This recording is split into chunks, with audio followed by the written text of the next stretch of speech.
Bonjour, and welcome to all you comic book geeks, you comic book readers and collectors. I know, it's been too long. It's been 2 weeks. Again, sorry, I went on holiday again. But I'm back, and just bear with me, guys, because that's it now. I'm done. I've had my little travels and all that, my little summer holidays. So I'm back, and I am back with 2 weeks worth of comics, just to bring us all. I didn't want to kind of totally disregard, because we had Absolute Power, we had Spider-Man Reign, we had that issue of Batman, didn't we? Yeah. That some people have been moaning about, I've noticed. But I'm not. There's no whinge, because we haven't got time. We have not got time to whinge. All we've got time to do is talk about good comics, because there are a lot of them, and I've got 2 weeks worth. I've got the top 10 across the last 2 weeks. Before I get going, a big shout out to all my Threads friends. I have to say that slowly and carefully with my teeth in, and particularly to iZombie. How are we doing? For a brilliant shout out on Threads and YouTube, which I really did appreciate. So I am reciprocating, and their link plus Muscles and Marvelites, Long Box Punk, Last Comic Book Podcast, and DMV. No, wait, Freddie. Yes, I know. You know what it's like. Come on, it's been a while. Anyway, all their links to all of their YouTube channels are going to be somewhere around. I don't know what you call it, the page, the top page, and etc. But check them out. I've either collaborated with one or other of those guys, or they have been very complimentary to me and my channel, which I really do appreciate. And I love the fact that we're all kind of over there on Threads, just enjoying all the stuff we love and sharing what we're enjoying. So no, it's good, and I know I bang on about it every video, so you might as well fast forward through the first 2 minutes of my video and miss that every time, because I will keep banging on about it. If you love your comics and you want a positive community, and I know this is all fluffy stuff that you think, a community of comic. No, honestly, great bunch of guys and girls over there. So without further ado, I'm going to do you a top 10. I'm going to do a deep dive on my top 5, which will be from this week, apart from Doctor Strange, which was from last week. So I'm kind of keeping the deep dive right up to date, including the book of the week. And then right at the end of the video, as usual, we're going to do cover of the week. Imagining that if we only had pocket money for one comic on that spinner rack, or the shelf at the drugstore, the newsagent, whichever side of the pond you're on, and it's that moment where you're sucked in, just a little bit of fun right at the end of the video. Anyway, it's all chapterized, so you can don't skip it if you can help it. But if you don't want spoilers, particularly the deep dive on the top 5, if you don't want spoilers and you haven't picked up your haul yet, and I'm a little bit ahead of the game, which I don't think I am this week, I'm about a week behind. Anyway, if you don't want spoilers, it's all chapterized. There will be spoilers in the deep dive, because obviously I'm flicking through the comics and showing you the glorious artwork. And there is some glorious artwork on display in my top 5. So bear with me. Let's start with the big boy in the last couple of weeks. Come on, I'm going to give it a shout out. I'm starting here because I need to get it out of the way. It could have very nearly been my whinge of the week, but Ryan Stegman, for me, remains a superlative superhero artist. in my top, like the next guy. These guys, Ryan Stegman, Dan Mora, when these guys are drawing a comic book for our delectation, they will be able to elevate through their storytelling and just their visual. Look at that. Wow. This was superb, by the way, a superb start. I love the way that I don't think Amanda Waller is she's about as threatening as I don't know, a chicken with a sharpened beak. I don't know. I don't buy into that bit. But how the whole thing has been set up with the Amazons and Failsafe and the Brainiac bot, I love it. Absolutely love it, because you are wondering, and under Mark Waid's storytelling ability, you're wondering how is everyone going to get out and under this. So absolutely superb, absolute superbness in conjunction with it. You see what I did there? This isn't just me rambling. That was scripted. No, I'm joking. Anyway, so absolutely superb, and not superb, but Ryan Stegman manages to pull us along a storyline that I don't think it's for me. I don't think it's aimed at old X-Men fans. I just, it's not a reboot. It's not. There's enough in it to make me not roll my eyes. There's nothing offensive in it, but is it? Is it a Dynamite issue 1? Not really. No, it's just a continuation. If there was one comic book called Uncanny X-Men and the Krakoa storyline ended and this was the next issue, then that would just be the next issue. There's no, but that's modern comics, that's modern, and I'm going to give it a chance. Stegman will be on it knowing Marvel, he'll be on it for 3 issues, then there'll be a stand-in, and then there'll be another artist, and then he'll be back. So, but if Stegman just stays on for the first 6-issue story arc, please, Marvel, please keep him on it. Then I will follow that, and I will hopefully find there's a new X-Men team to be found amongst all the titles, the 18 titles they're re-releasing. So anyway, let's keep an eye on it. Perhaps my old mate Joe at Muscles and Marvelites will kind of keep me up to date with all that's going on in the zillion titles they're re-releasing, or not re-releasing, but rebooting. I waffled too much. I might cut that bit because I waffled a bit too much, didn't I, about X-Men? But anyway, it deserves, for as long as they've been going, they do deserve that amount of respect, to be fair. So there we go. Right, look at this cover. Awesome. And I know I'm probably, the only people picking this up I'm preaching to the converted. But if you're not getting it, get it. Great artwork, great storytelling. Great fantasy. Even if you're halfway into fantasy kind of stories, Conan's, come on, all day long. He's the granddaddy of it all. Now I'm a big fan of Care Andrews, so this for me, he's kind of stepped his style up a little bit. So this is written and drawn by Care Andrews. I've been a big fan of his forever. I don't know why I put him in the same pigeonhole as Scotty Young with their early styles. Scotty Young seems to have just developed his not so much, but for Care Andrews, he's really taken a jump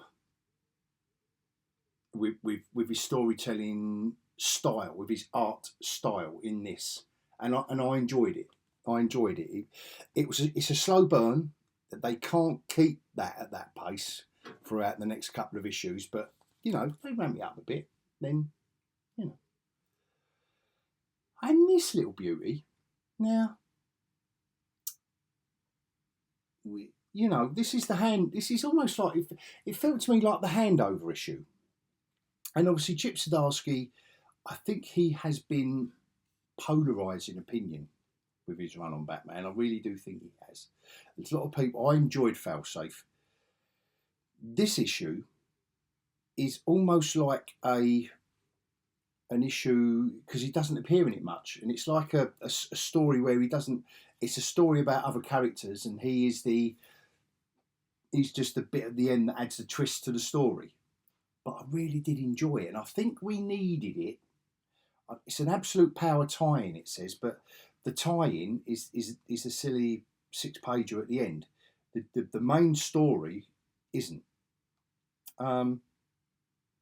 So, all in all, I really enjoyed the main story, a really back to basics, ground level story about one of Gotham's villains who's got Batman's secret identity and's trying to sell it.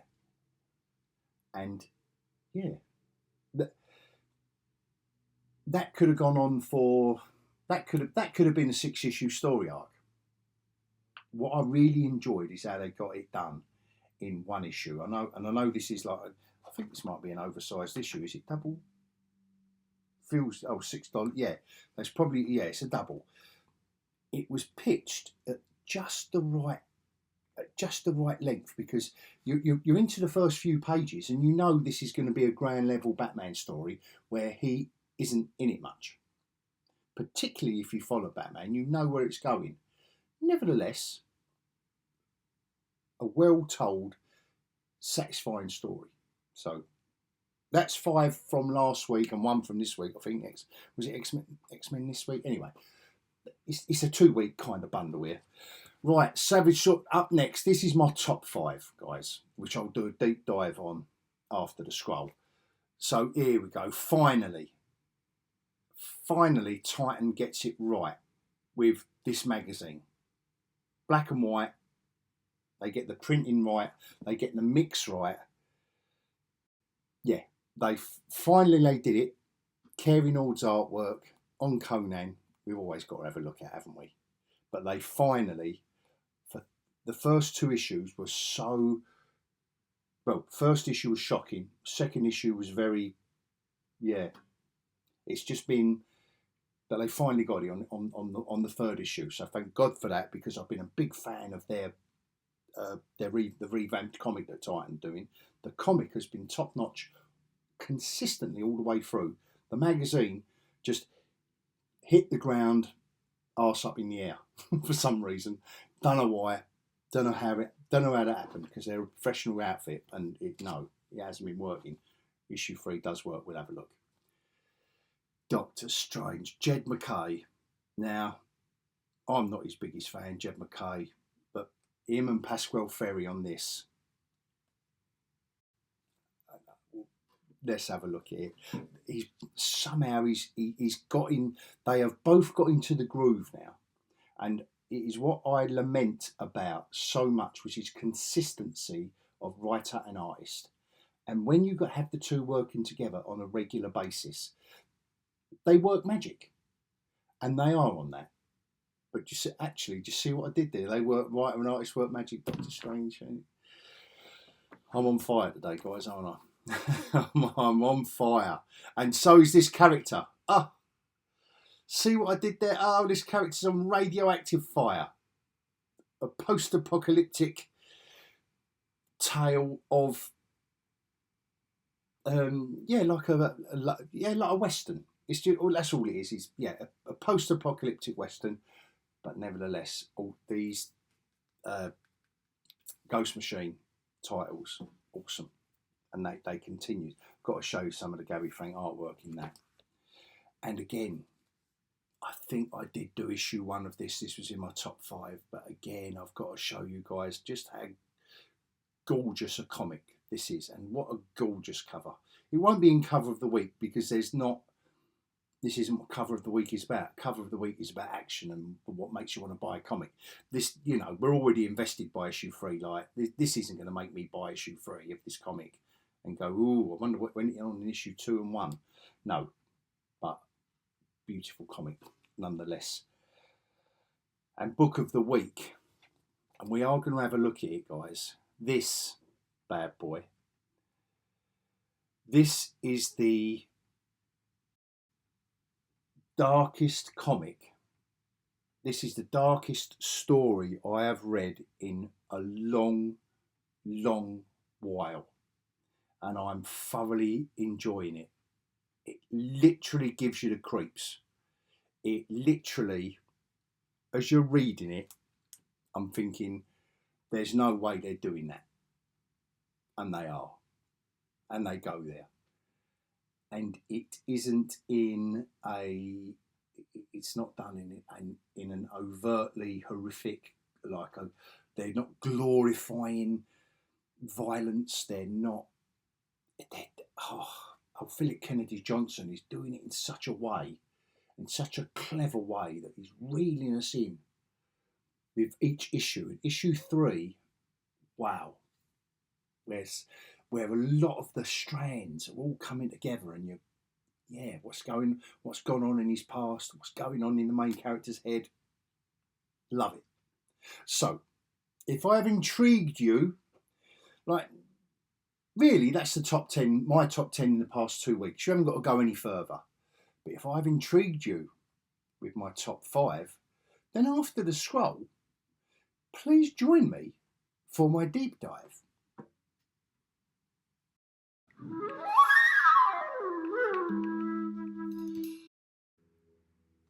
Okay, guys, let's start off with the impressive 3rd issue of Savage Sword of Conan.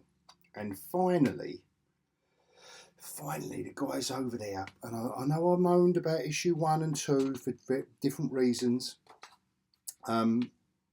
They've got it right. They've got it spot on. This should have been, I think, what a lot of the issue is things like this, which is a beautiful, fully painted illustration of King Conan, whatever you want to call it. You know, along the lines of Frazetta. But this was obviously painted in full colour. And when you try to reproduce it in black and white, this is what you get. You get kind of a murky grey, but it works. This grainy, you've got to not offset in a technical way, but you've got to offset the colour of the picture for the print, the final image you want to be reproduced in black and white. But moving on from that, so that's awesome. But look at Kerry Nord's artwork in this story, and it's a great story from Frank Thierry. I could just, Kerry Nord is just one of those illustrators that will deliver, whether it's storytelling. And you know by now, if you follow my channel, you know by now that this is the kind of comic book storytelling that I love. Not a lot of words, but packed full of punch and storytelling. Great stuff. Yeah, literally they nailed it with this issue. So you've got the main Conan story, which is great, self-contained Conan story. Look at this stuff. Oh, just beautiful stuff. Thoroughly enjoyed this issue. Praise where praise is due. Now, there is also there's a feature on, this was an illustration used on the cover for the comic last week, issue 11 I think it was. But anyway, this is a feature on the paperbacks, the books, which is nice. It's nice to have this stuff here, whether it's the history of Conan or like this stuff, biography of, I haven't read this yet, by the way, with time limits. And this Patrick Zurcher Solomon Kane story has been superb all the way through.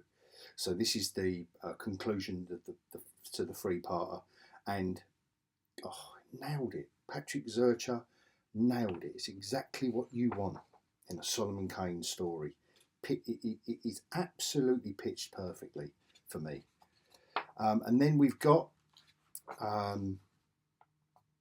I don't know, that little poem, whatever, but again illustrated by Robert de la Torre, who's doing superb work over on the comic. And then a backup story. And again, you know, this kind of black and white ink wash works perfectly. It's printed perfectly for the magazine. So all in all, for Conan fans, you know, absolutely spot on. So can't fault them for that. Top marks, guys. And you know, you've won me back with that issue. You know, if they really was bothered. So now back to the comic books. There's four more comic books we're gonna look at. Doctor Strange. Now, like I said, Jed MacKay isn't my favourite writer. He's nailed it with Doctor Strange. I think the past 6 issues have been, and with Pasquale Ferry's artwork, they are really gelling into a wonderfully pitched, you know, these absurd characters like Banjo and these snakes, and even Mordo, they're just leaning into the absurdity of all the characters. But nevertheless, this is a serious story with serious consequences, and I love the way they've used magic and stories within the grander scheme of things to make this work. Rather than violence, it's not about guns and punching people, it's about magic and storytelling. And I loved it, absolutely loved it. This is what Doctor Strange should be about. And Ferry's artwork is going from strength to strength, and it's matching the storytelling. And there is a whimsy about his storytelling. There really is. It really did remind me. It's not on the same level as a Neil Gaiman or Alan Moore, but there is an element of the whimsy of the storytelling that I really did enjoy. And I think, you know, it's another issue really where Banjo is the lead character. I think Jed MacKay really is a dog lover. I might be making too much. I might not be giving him enough credit with this story. It's a blood hunt tie-in. He doesn't get to bite Wong's neck, but look, Banjo the dog god. you've got to laugh. It's not like an MCU stupidity. They're not doing that. They're not making everything a joke. But there is an element of that. There's a light-heartedness to what they're doing. There's a wink. There's a nudge and a wink at the audience, which I'm on board for. I'm on board. And I do recommend this run of Doctor Strange. It does take a few issues to get going. And I know this is a blood hunt tie-in, but nevertheless, I do recommend the whole run. MacKay and Ferry on that. And another solid recommendation. Look, Jeff Johns, Gary Frank, all the guys at Ghost Machine are so loving the job. They really are enjoying themselves over there. And this is just a post-apocalyptic. There we go. We're baiting the dog now with two-headed mutant dog with a bit of meat, and the story of Geiger and the Knight, his faithful companion, ensues. This is basically just a fight issue. I've got to say, it's action-packed. From look at this, these are the organ. What are they? The organ eaters? What are they? The organ? They're not the organ donors, are they? Actually, what are they called? They're called the organ. Did they call them the organ donors? Sorry, forgive me. Little intermittent break. The organ people. And he knows what he's doing. He knows he's walking into a trap. But here we go. Mutants are plenty. It's like Dredd going into the cursed earth. And look at this stuff. Beautiful. I know I've done Geiger a couple of times before in the deep dive. But even when he's playing with silhouette, Gary Frank is enjoying himself, and his storytelling artistic ability is lending itself to Jeff Johns' wider story. This is such a violent, no holds barred issue. It literally just is a whole kind of Mad Max kind of thing going on throughout the whole. Here's a little pause, look, one panel pause, half a page pause, and then we're back into it. We're back into it. He's running off the night before he loses his book, and then has to kind of readjust his thinking. It's absolutely, yeah, tally ho, look, absolutely superb. So yeah, if you're not picking this one up yet, guys, it will make a glorious. I hope when they do a Geiger trade paperback, they do all the previous issue zeros and I don't know, what was it, like little backup stories and stuff that they just, I don't know. Anyway, it will make a beautiful trade paperback, and so will this. Scotty Young continues to be such a good writer. He knows how to weave a weird and wonderful story. And Jorge Corona on this artwork, look at this stuff. Again, this is a writer and artist working in perfect unity. You know, how do you write those panels? How do you tell the artist what's going on here? And we're in the supernatural Wild West. We've gone from the apocalypse, we've gone to post-apocalyptic Wild West, Mad Max style, to literally Wild West in hell. And Jorge Corona somehow makes our anti-hero heroine, makes her look beautiful without making her look like without making her look sensual or anything like that. I don't know how he's doing it.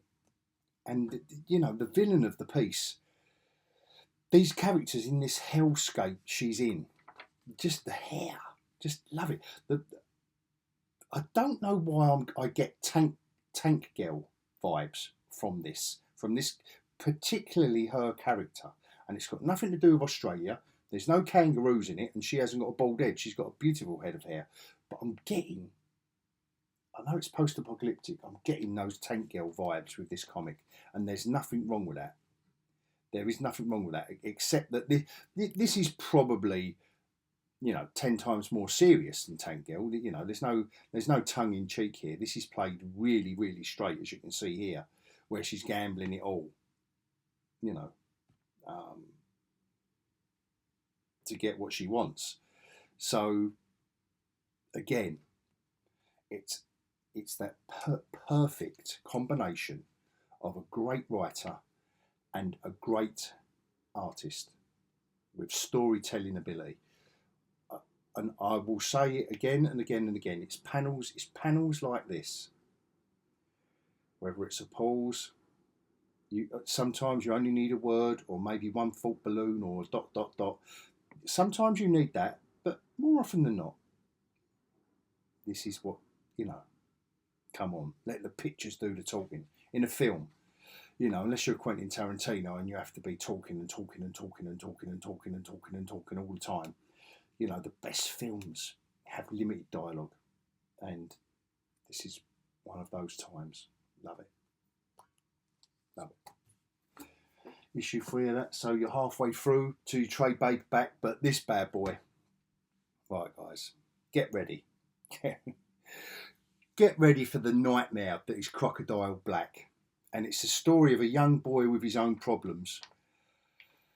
This artwork and the crocodile motif. The crocodile is just based on some crocodile skin boots, but nevertheless, of a dead man, that our main character finds a dead man. Here's his family.